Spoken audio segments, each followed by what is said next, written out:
اعوذ باللہ من الشیطان الرجیم بسم اللہ الرحمن الرحیم وأوحي إلى نوح أنه لن يؤمن من قومك إلا من قد آمن فلا تبتئس بما كانوا يفعلون واصنع الفلك بأعيننا ووحينا ولا تخاطبني في الذين ظلموا إنهم مغرقون ويصنع الفلك وكلما مر عليه ملأ من قومه سخروا منه قال إن تسخروا منا فإنا نسخر منكم كما تسخرون صدق اللہ العظیم۔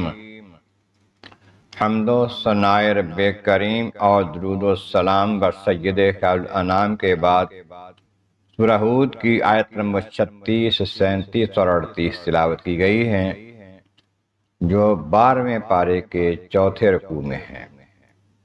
اس سے پہلی آیتوں میں فرمایا گیا، کفار کہنے لگے جناب نوح علیہ السلام، آپ سے بہت بحثیں جھگڑے ہو چکے ہیں، آپ نے بہت جھگڑے کیے ہیں، زیادہ بحثیں کی ہیں، تو اب ایسا کریں جو عذاب تم کہتے ہو آنے والا ہے، جس کے میں ڈرا رہے ہو نا، وہ عذاب لے آؤ۔ آپ نے فرمایا کہ عذاب تو آئے گا جب اللہ چاہے گا، جب آ گیا پھر تم بھاگ نہیں سکو گے، اس سے بچ نہیں سکو گے۔ اور اگر اللہ تبارک و تعالی جل شانہ کو تمہارا ایمان لانا منظور نہیں ہے تو پھر میری نصیحت تم پر کوئی نہیں عمل کرے گی۔ وہ تمہارا رب ہے، اس کی بارگاہ میں تم نے لوٹ کے جانا ہے۔ تو کیا یہ کہتے ہیں کافر کہ آپ نے کلام خود بنا لیا ہے؟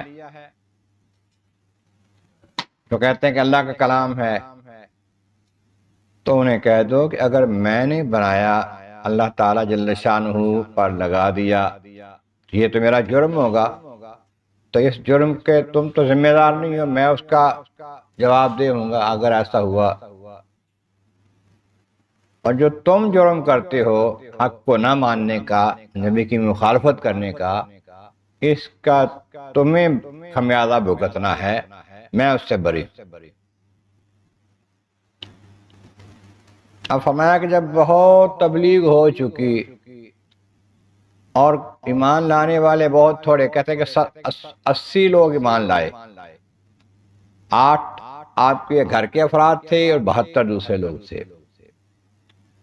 خالق کائنات نے بتایا کہ اے میرے نبی اے نوح، اب کوئی ایمان نہیں لائے گا، اور آپ ان کو ایمان کی دعوت دیتے دیتے تھک جاتے ہیں اور پھر آپ غمگین ہوتے ہیں کہ ایمان کوئی نہیں لا رہا۔ غم نہ کریں، اب فکر نہ کریں، ان میں سے اب کوئی ایمان نہیں لائے گا، تم غم نہ کرو، جو کرتے ہیں وہ کرنے دو۔ اب آپ ایک اور کام کریں، ان پر عذاب آنا ہے پانی کے طوفان کی صورت میں، آپ اپنے لیے اور اپنے ایمان والے ساتھیوں کے لیے کشتی بنائیں جو پانی سے بچائے گی۔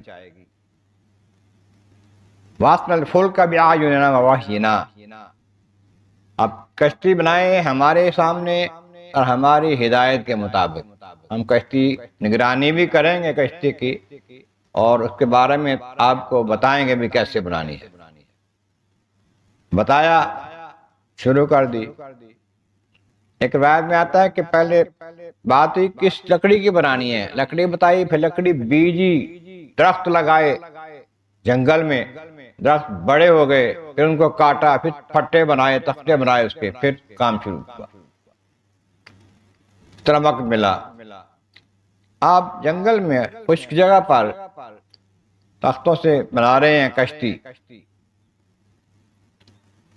تو فرمایا کہ اب اے نبی جب طوفان آ گیا یہ کافر جو ہیں ڈوب جائیں گے نا، اب ان کی سفارش نہ کرنا، پھر لا تخاطبنی فی الذین ظلموا انہم مغرقون، یہ جو ظالم ہیں نہ ماننے والے، حق کی مخالفت کرنے والے، ان کے بارے میں پھر بات نہیں کرنی ہے آپ نے کہ جن کو بچا لیا جائے طوفان سے، اب ان کو غرق ہونا ہے۔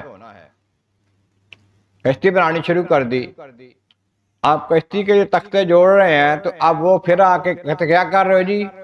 ایک گھر بنا رہا ہوں جس میں جو پانی کے اوپر چلے گا۔ مذاق اڑاتے، پانی یہاں کہاں آ گیا؟ خشکی ہے، سب ٹھہرا ہے۔ پہلے آپ نبی تھے، آپ بڑائی بن گئے ہیں، ترخان بن گئے ہیں، اب ایسی باتیں کرتے، حجت کرتے، مذاق کرتے، ہنسی کرتے۔ یصنع الفلک، آپ تخت بنا رہے ہیں تختوں کے ساتھ کشتی۔ کلما مر علیہ ملأ من قومہ سخروا منہ، وہ سرداران قوم جو تھے بڑے بڑے پہلے جو مذاق اڑاتے تھے، اب آئے دیکھتے ہیں تختی بنا رہے، تختوں کے ساتھ کشتی بنا رہے ہیں، پھر وہ مذاق اڑاتے ہیں۔ جب مذاق اڑاتے ہیں تو قال ان تسخروا منا فانا نسخر منکم کما تسخرون، سن لو بھائی، کر لو مذاق جتنا کرنا ہے، لیکن ایک وقت اب آنے والا ہے، اب ہم دیکھیں گے تمہیں مذاق کریں گے، جب تم غرق ہو گئے پھر ہم دیکھیں گے کیسے غرق ہو رہے۔ وقت آنے والا ہے، اب وقت گزر گیا پہلے جتنا تم نے مذاق کر لیا، اب ہماری باری ہے، ہم دیکھتے ہیں آپ غرق ہو گئے۔ جب اس کے بعد کی جو چیزیں ہیں انشاءاللہ تعالیٰ کے لیے آیت میں آئیں گی۔ اللہ تبارک و تعالیٰ کی بارگاہ عالم عزت مولا کریم محبوب کریم کا صدقہ قرآن کریم کا فہم اور اعمال صالح نصیب فرما۔ آخر دعوانا ان الحمد للہ رب العالمین۔